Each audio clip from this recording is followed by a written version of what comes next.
Hi friends, where are you tuning in from tonight? Let me know. Andrea Cox here, live, and let's talk.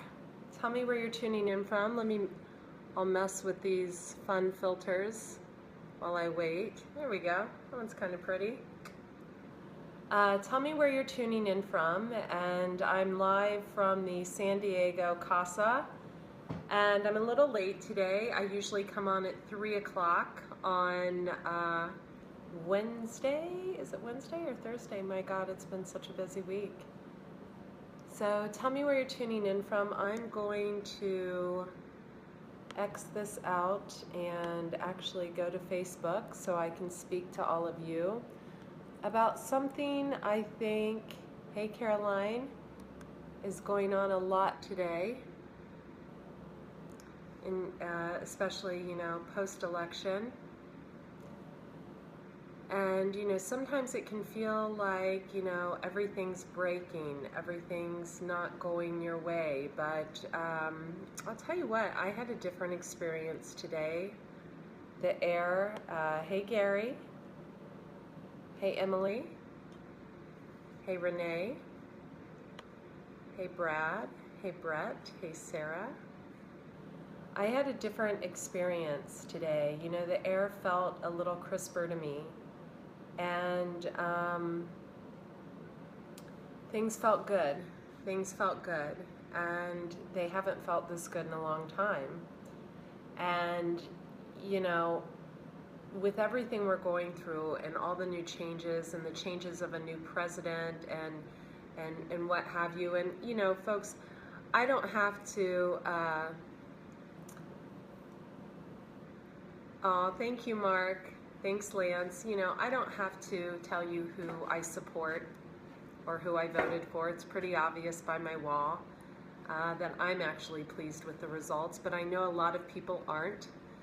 And to give you a little bit about my political background, which was non-existent until I met the man Panion, I never paid attention. I never voted. Well, I did vote for Obama. But I never paid attention, and I had only voted once. And then I meet William, my partner, who is a huge Trump fan. And, basically every night for the past few months, it's been all about the election and Trump. And we talk about it, and he really kept me up to speed on his political views. And also, I started paying more attention. I started looking at things and other people's posts, but I didn't let that dictate my thoughts. I actually watched a few documentaries, and hey Sean, I watched a few documentaries and kind of came to my own conclusion about who I wanted to vote for. And for me, I just, both would not have been my first choice. But I just felt that one party there was a lot of corruption there, a lot.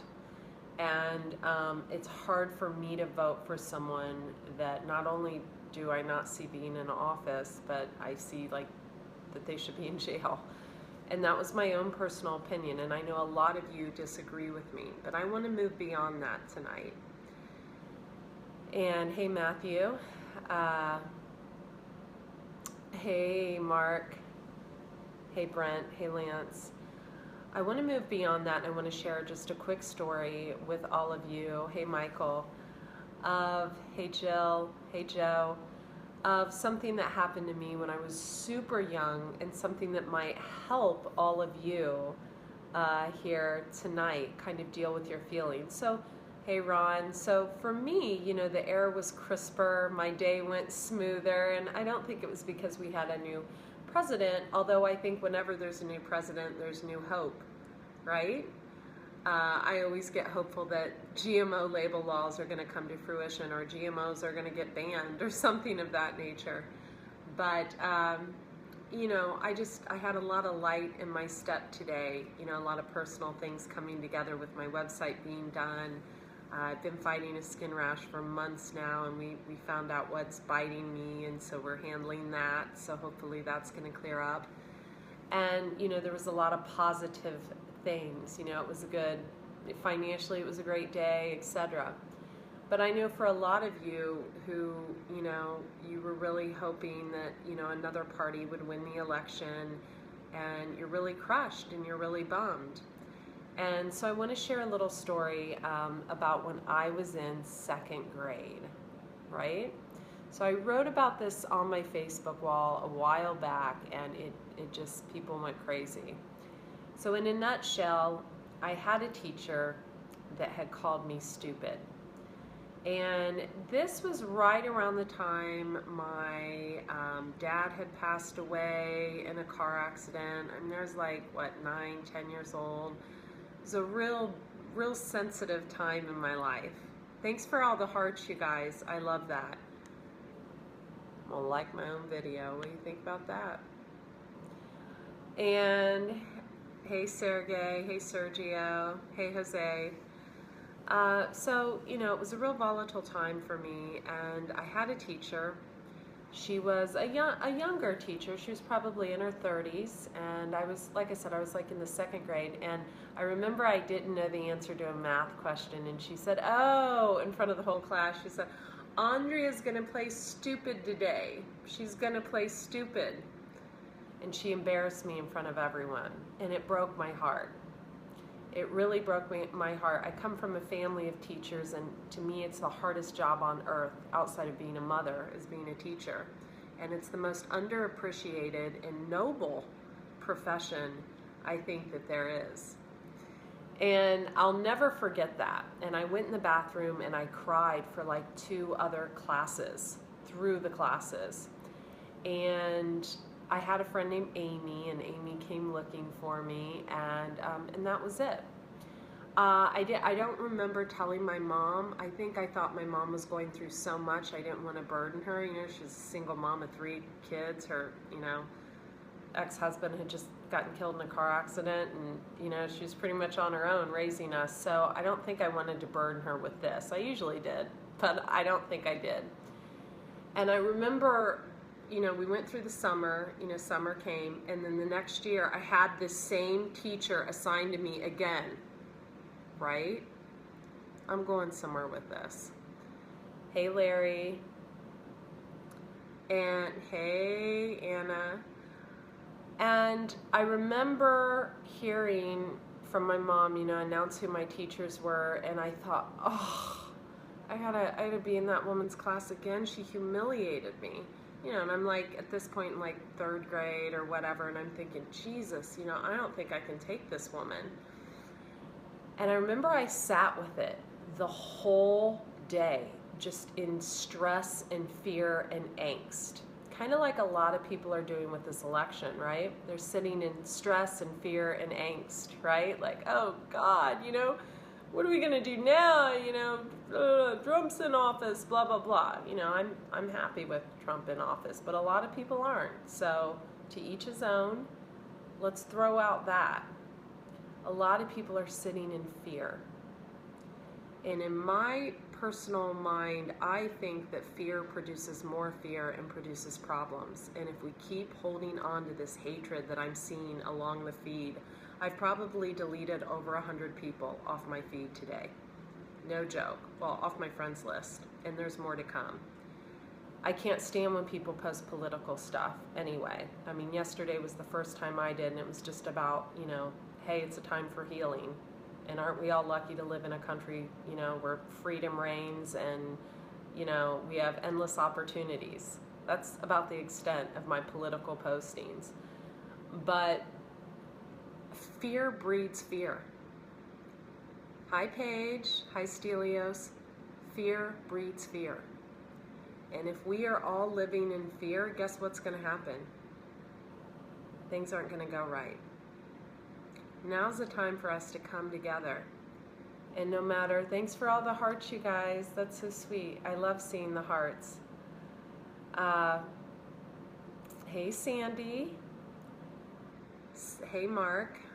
So, you know, if we're continually in a place of fear, our president's going to be in fear. Our people are going to be in fear. Your family's going to be in fear. Everyone's going to be in fear. But if we're in a place of love, right? Hey, Kim, if we're in a place of love and we've got love in our heart, we're like, you know what? Hey, I don't want him to become president, but he is.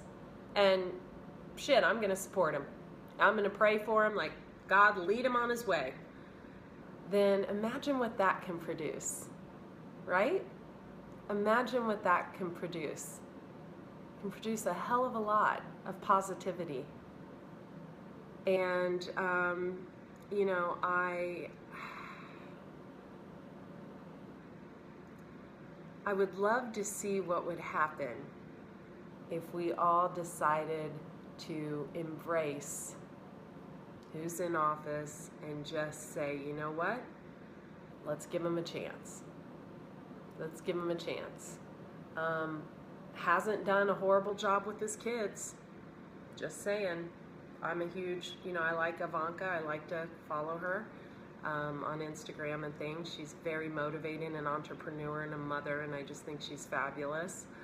So, you know, going back to that story when I was little, so I lived in a state of fear for an entire day, and when I started school, I remember being on the school bus on the way there and thinking, okay, I have this wretched teacher that called me stupid a second year in a row. I've been assigned to her homeroom. She's got me in math class. I can't stand this woman. Oh my God. And I remember embracing her with love. And I actually picked dandelions. Go, hey, she should have eaten them. Dandelions are good for you. They're healthy. They're good for the liver. I didn't know that at the time. I thought they were pretty. You know, little yellow dandelions in Ohio. So I actually picked dandelions for her, and I walked in, I wrapped them in a paper towel, and I wet the paper towel, and I walked in, I was like, here's some dandelions for you, Mrs. Blank Blank. And it just kind of started us off on a good note. And I don't think any of you can send the president dandelions, but I think it's a pretty positive thing if we can all try to grasp this entire situation with love and with light and with support and with prayers and with positivity. Because, I mean, we're fighting a war in our own country. We've got people against people for nothing, for the color of their skin, for this, for that, for religion, for everything else. And I think it's time for us to really kind of band together, don't you? So just to let you know, I'm still eliminating on my Facebook friends list, you know, and it doesn't matter who you supported or who you voted for. I don't care about that. That's the beautiful thing about this country, right? That we have the freedom to do that. Hey, Rosanna, that we have the freedom to do that. But what I won't tolerate is having someone on my friends list that spews hatred to another person because of who they voted for or what their belief is or their religion or anything like that. So there's a lot of eliminating that's going to go on through the night and over the next week. I love all of you. I hope you have a good night. Post your comments below. Hey, from Pearland, Texas, from Arizona, from, what's Hermosa? I think Hermosa means pretty in Spanish. Thank you. Or is Hermosa, where is Hermosa, California? Or I don't know. You guys, I want to send you all some love. Post below what we can do to just make everything a more positive place on social media over the next couple of weeks. While we go through this transition, because I know I sure as heck don't want to see a bunch of poo-poo jargon going up everywhere, you know, hate, words of hate, and people spewing negativity towards one another over politics. You know, it got pretty heated in our house, you know, a few months ago, and then I realized, you know, oh my gosh, I'm in a relationship with someone that's really, really, really a big, you know, supporter of someone. And then the more I educated myself, the more I actually became a supporter. But, you know, I know there's a lot of you out there that are really hurting